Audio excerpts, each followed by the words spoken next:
No hei. Mä ajattelin nyt aloittaa vlogin. Tai mä oon itse asiassa ajatellut aloittaa tosi pitkään, mutta nyt Digitalist Gate Twitterissä viime yönä sai mut vihdoinkin ottamaan tämän viimeisen askeleen.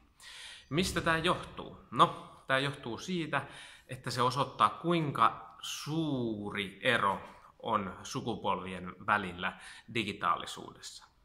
Digitalist Gate, niille jotka ette tiedä, on semmoinen Twitterissä tapahtunut juttu viime yönä, missä koodari vähän puolivitsillä taikka ihan miten nyt ottaa, niin totesi tämmöisen Digitalist Networkin taikka hashtagin Digitalist olevan semmoisten ihmisten käyttämä, jotka ei osaa koodaa, ja sitten ne jakaa artikkeleita tekniikasta somessa.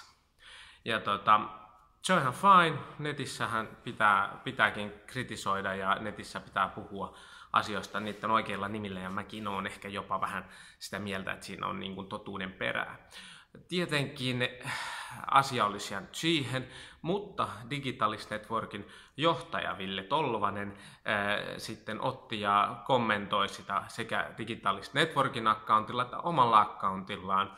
Ekaksi hän kyseenalaisti, tai meni suoraan henkilökohtaisuuksiin tätä koodaria kohtaan ja kyseli, että ootko sä, että mikä sä oot sä koodari Savosta vai miten sä niin tämmöisiä juttuja ja ketä kiinnostaa sun jutut, kun sulla on vain 300 seuraajaa ja tämmöisiä niin kuin henkilökohtaisuuksia. Ja vielä, että niin kuin asia menisi vielä vähän pidemmälle, niin kun asia eteni, niin hän uhkasi tai sanoi, että lähetti LinkedIn-kutsut tälle koodarille ja hänen pomolleen ja lupasi soittaa tänä aamuna heille. Tästähän sitten riemu repesi ja oikeastaan siinä tuli sitten tämmöinen pieni kahtiajako netissä, tai ei oikeastaan mikään kahtiajako, kaikki oikeastaan vaan tyrmäsi tämän Digitalist Networkin Villen tekemiset ja totesi, että mitä ihmettä jätkä tekee. Että jos on Suomen suurin henkilöbrändi somessa, varsinkin tämmöisellä korporate-tasolla, niin miten on mahdollista, ettei ymmärrä internetin perussääntöjä, noin simppeleitä perussääntöjä, että et sä teet tommosia juttuja. No, itse olen pohtinut tätä samaa aihepiiriä tosi paljon viime aikoina, ja siinä on oikeastaan yksi iso juttu. Eli meillä on sukupolvi, joka on täysin diginatiiveja, ja sitten meillä on sukupolvi, jotka ei ole. Ja se sukupolvi, joka on täysin diginatiivi, niin ymmärtää internetin tietyt pelisäännöt. Niitä ei tarvitse heille opettaa. Ei ole mitään kirjaa, että tässä on internetin peruspelisäännöt.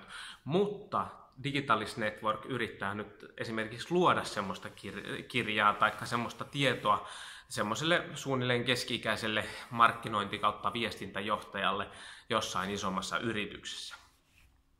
Ja se on ihan hyvä, se on tärkeää, että nämä johtajat yrittää pysyä ajan hermoilla. Käy mulle, ei mulla mitään sen kanssa ongelmaa ole, mutta mä väittäisin, että se ei vaan oikeasti onnistu. Se, että tämmöinen johtaja menee sitten johonkin tämmöiseen tapahtumaan ja twiittailee hashtagillä digitalist tai millä tahansa muulla hashtagillä sitten sen tapahtuman ajan, sen tunnin verran kivoja tunteitaan ja ajattelee, että nyt mä osaan käyttää somea, kun mä osaan twiittailla tällä hashtagillä, niin ei. Siis se ero on oikeastaan aika simppeli. Jos sinä olet tapaamassa kaveria kaupungilla, niin sovitko sinä, tai sanotaan vaikka, että se on vielä molemmille tuntematon kaupunki. Sovitko sinä sen niin, että sinä kerrot osoitteen, soitat kaverille, lähetät sen tekstarina se osoitteen ja tää laittaa sen navigaattoriin, vai sovitteko te vaan niin, että nähdään siellä päin ja sitten heitätte location pinnin toisillenne, kun olette siinä nurkilla. Koska tässä niin kuin oikeastaan on yksi esimerkki, missä se erottuu, että ootko sä diginatiivi vai et. Eli niin kuin, käytät sä osoitteita ja tämmöisiä. No, joka tapauksessa. Mä en halua vaan nyt pelkästään kritisoida. Musta on tosi hienoa, että suomalaiset yritysjohtajat yrittää päästä takaisin digitaalisen elämään ja päästä siihen käsiksi. Mun ideana oli, että mä halusin antaa siihen kehitysehdotuksen. Mitäs jos ottaisitte mukaan jonkun diginatiivin jokaisen yrityksen markkinointitiimiin ja katsotte vaan jonkun 20-vuotiaan, joka osaa eri someja ja niin edespäin. Ne osaa suoralta käsin sanoa melko lailla aina, että toimiiko joku netissä vai ei. Silloinkin kun joku voisi toimia, niin on mahdollisuus, että se ei oikeasti sitten toimi. Mutta lähtökohtaisesti tosi paljon sitä markkinoinnista, mitä mä oon viime aikoina nähnyt tosi isolta suomalaiselta korporaatiolta, niin menee ihan ohi. Siinä pumpataan rahaa nettiin niin kuin vanhaan TV-mainontaan, ja se sisältö on vaan niin epädigitaalista, niin kuin,